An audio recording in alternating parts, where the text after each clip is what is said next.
दोस्तों, आज हम आप सभी को चार धामों में से एक धाम बद्रीनाथ धाम के उन 10 रहस्यों को बताएंगे जिसे भारत के लोग बहुत कम जानते हैं।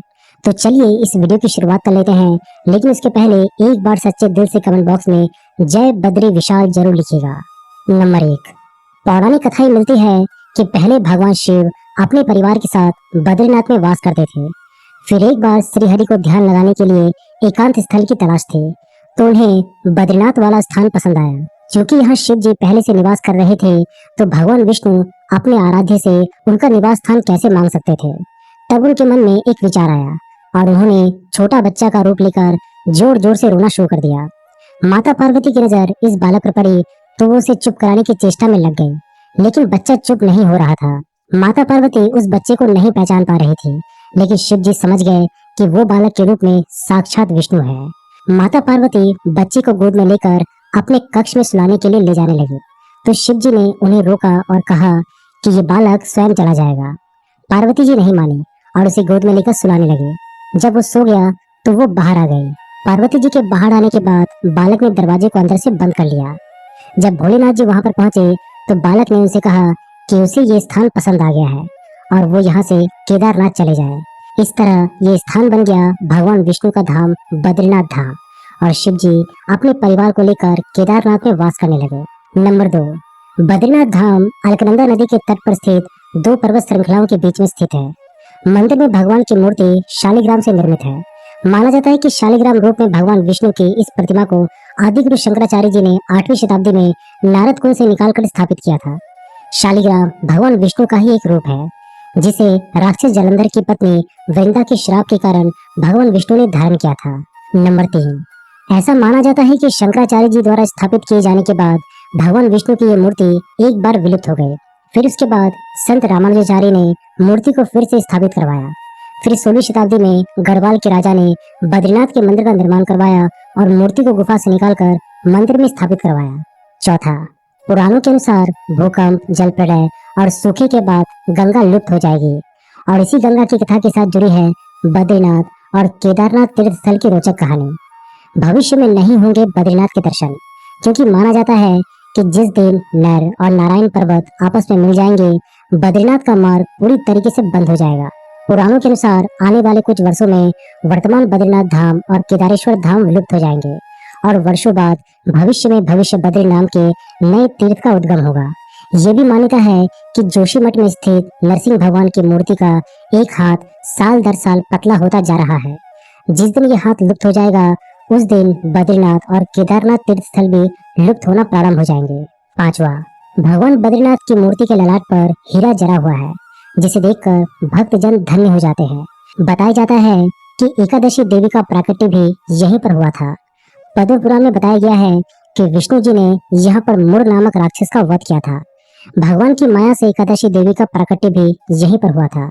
मंदिर में बद्रीनाथ के दाहिने ओर कुबेर की मूर्ति है, उनके सामने उद्धव जी है तथा उत्सव मूर्ति है। उत्सव मूर्ति शीतकाल में बर्फ जम जाने पर जोशीमठ में लाई जाती है। उद्धव जी के पास ही चरण पादुका है। बाईं ओर नर नारायण की मूर्ति है। इसके समीप ही श्रीदेवी और भूदेवी है। छठा, आदिगुरु शंकराचार्य जी जब बद्रीनाथ आए तो यहाँ रहने वाले बौद्ध धर्म के लोग तिब्बत की तरफ चले गए, और तिब्बत जाते ही वे बद्रीनाथ जी की मूर्ति को नारद कुंड में छुपाकर चले गए। बौद्ध लोग ऐसा मानते थे कि ये मूर्ति गौतम बुद्ध की मूर्ति है, और इस मूर्ति को लेकर कई सारी कंट्रोवर्सी भी कही जाती है। फिर आदिगुरु शंकराचार्य जी ने नारद कुंड से इस मूर्ति को निकालकर इस मंदिर में स्थापित किया था। ऐसा भी कहा जाता है कि यहाँ जो बद्रीनाथ जी की मूर्ति विराजमान है, उसकी रूपरेखा बिल्कुल गौतम बुद्ध की रूपरेखा से मिलती जुलती है, यानी बुद्धिस्ट लोग इसी तरीके से गौतम बुद्ध की मूर्ति बनाया करते थे।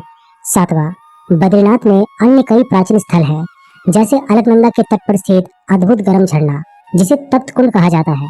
एक समतल चबूतरा, जिसे ब्रह्म कपाल कहा जाता है। पौराणिक कथाओं में उल्लेखित एक शाप शिला है। शेषनाग की कथित छाप वाला एक शिलाखंड शेष नेत्र है। भगवान विष्णु के पैरों के निशान है चरण पादुका। बद्रीनाथ से नजर आने वाला बर्फ से ढका ऊंचा शिखर नीलकंठ है, जो गढ़वाल क्वीन के नाम से जाना जाता है। आठवां, वैसे तो हर मंत्र में शंख बजाना शुभ माना जाता है, लेकिन बद्रीनाथ में इस पर रोक है। इसके दो कारण हैं। पहला कारण ये है कि बद्रीनाथ मंदिर के आसपास का पूरा इलाका हमेशा बर्फ से ढका रहता है।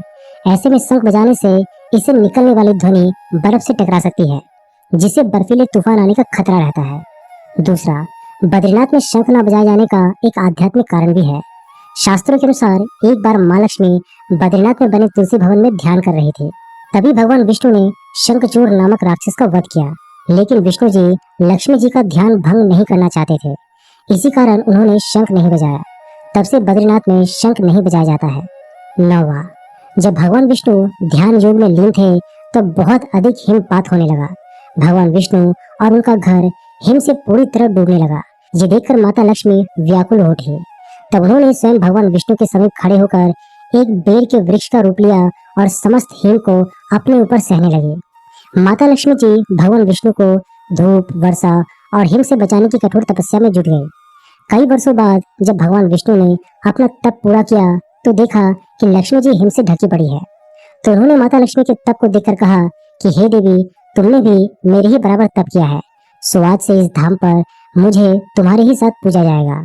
और क्योंकि तुमने मेरी रक्षा बद्री वृक्ष के रूप में की है, सो आज से मुझे बद्री के नाथ यानी बद्रीनाथ के नाम से जाना जाएगा। इस तरह भगवान विष्णु का नाम बद्रीनाथ पड़ गया।